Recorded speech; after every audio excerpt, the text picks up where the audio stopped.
Raising the profile of the issue is vitally important when working with refugee and asylum seekers due to common misconceptions that are evident within society.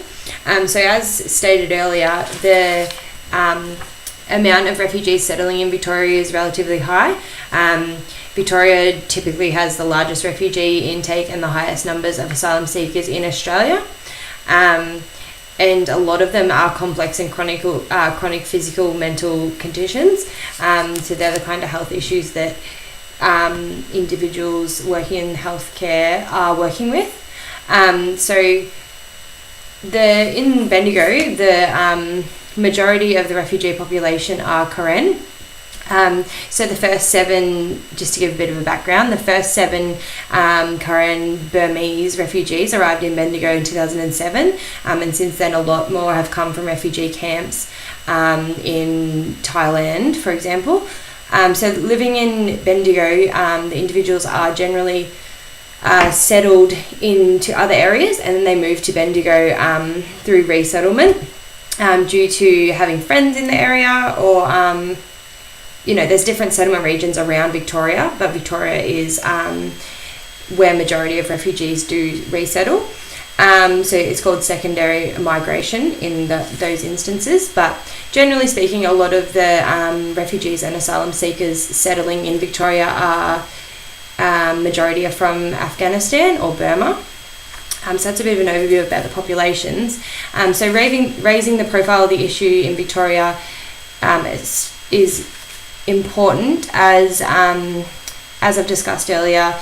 Unfortunately, discrimination is still evident in today's society, with many individuals assuming that refugees and asylum seekers take all the jobs from the white Australians and do not contribute to society at all. I've got a snippet here from the Refugee Council of Australia which states otherwise. So, Australia's refugees and humanitarian entrants have found success in every field of endeavour, including arts, sports, media, science, research, business, and civic and community life. Former refugees are very entrepreneurial, being more likely to set up their own business than other migrant groups. They play an important role in facilitating the development of trade and other links with their countries of origin.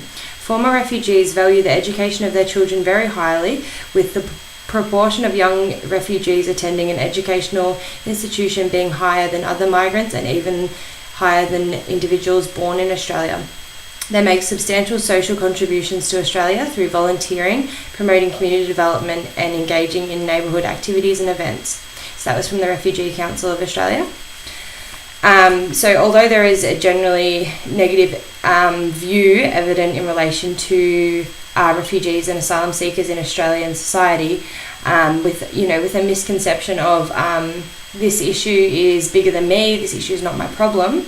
According to the Victorian Refugees and Asylum Seekers Health Action Plan, 2014-2018, there's over 14,000 refugees currently in Victoria, and more specifically at least over 200 in Bendigo, which has seen a series of Commonwealth and state government changes. Therefore, it's impacting all individuals in Australian society.